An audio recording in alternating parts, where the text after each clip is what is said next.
అందరికీ నమస్కారం. జామి ప్రేమ్స్ యూట్యూబ్ ఛానల్కి స్వాగతం.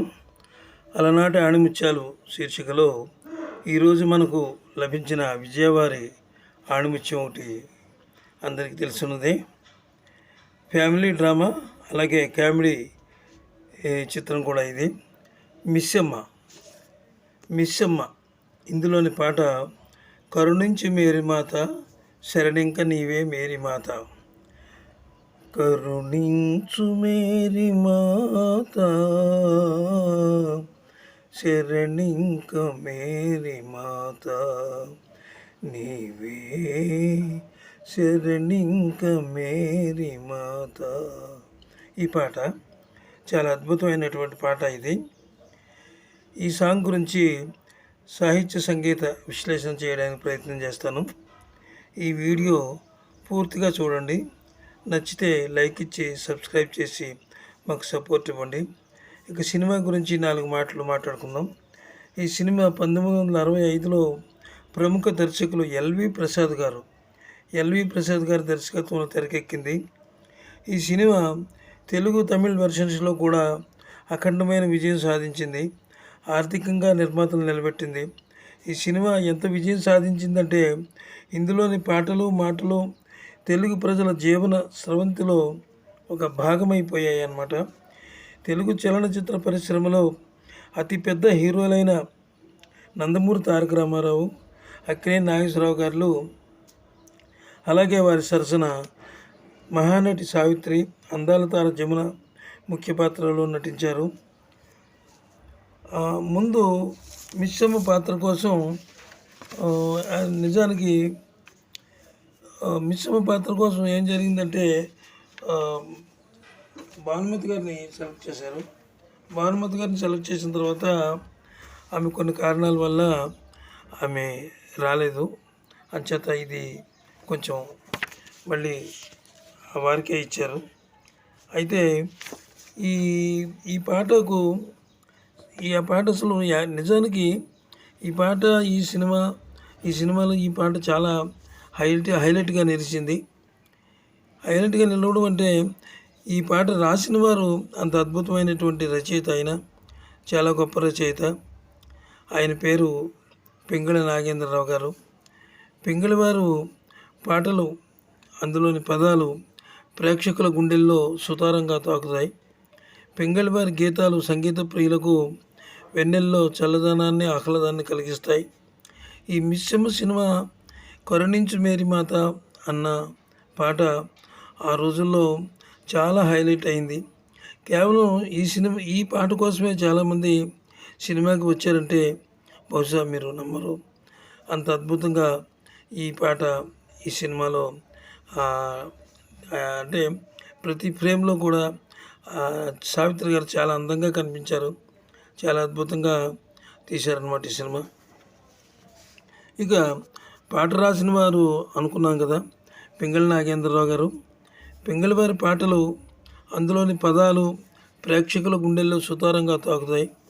పింగళి వారి గీతాలు సంగీత ప్రియులకు వెన్నెల్లో చల్లదనాన్ని, ఆహ్లాదాన్ని కలిగిస్తాయి. పాటలోని భావాలకు, అక్షరాలకు, రచయిత ప్రతిభకి తార్కాణంగా నిలుస్తాయి ఆయన పాటలు. ఆయన రచన సిరిజల్లుగా ప్రారంభమై కుంభవృష్టితో కురిసినట్టుగా జోరుగా సాగుతాయి. ఎలాంటి పాటలైనా పసందైన రాగాలుగా మార్చగల సత్తా ఆయనలో ఉంది. పసందైన సాహితీ రాగాల్లో సిచ్యుయేషన్కి తగినట్టుగా ఆయన ప్రజెంట్ చేయగలరు. పింగళి వారు అందుకే కరుణించు మేరీ మాత పాట అంత రిచ్గా వచ్చింది. ఇక ఈ పాటకు స్క్రీన్ మీద నటించిన వారు మహానటి సావిత్రి. స్క్రీన్ మీద నటించడమే కాక అసలు మేరీ మాత ఎదుట ఆమె ఆ సినిమాలో తనకు వచ్చినటువంటి కష్టాలు, ఒక విధంగా ఆమె మరొకరి దగ్గర పెంపకంలో ఉండి ఇక్కడికి వచ్చిన తర్వాత నువ్వు మా అమ్మాయివే అని ఇక్కడ ఎస్వి రంగారావు గారు వాళ్ళు అనడంలో ఆమె మానసికంగా నలిగిపోతూ ఉంటుందన్నమాట.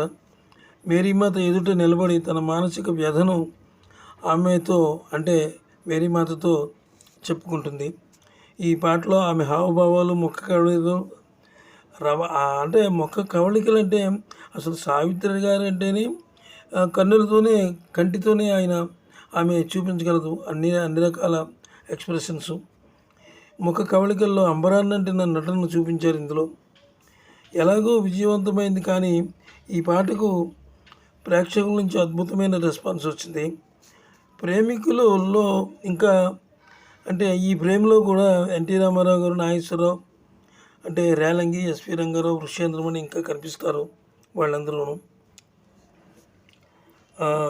ఈ పాట కేవలం ఈ పాట చాలా అద్భుతంగా ఉందని అందరూ ఆ రోజుల్లో అన్నారు.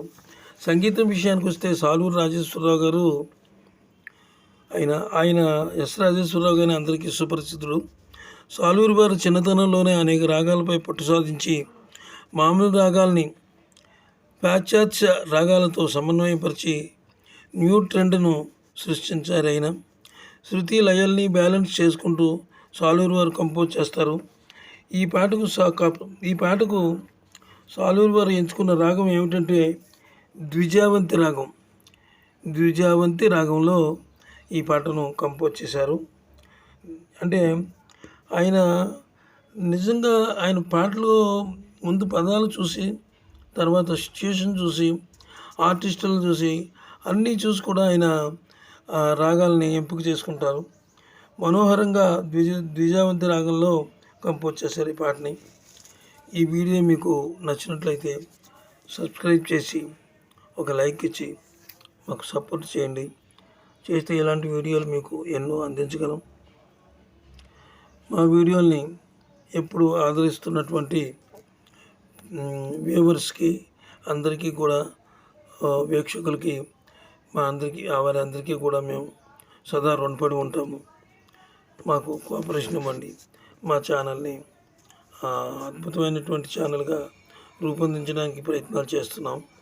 అలాగే మీ కోఆపరేషన్ ఎంతో ఉంటే మేము ముందుకు వెళ్ళగలం. మళ్ళీ నా రిక్వెస్ట్, సబ్స్క్రైబ్ చేసి ఒక లైక్ ఇచ్చి మాకు సపోర్ట్ ఇవ్వండి. మరి సెలవు. నమస్తే.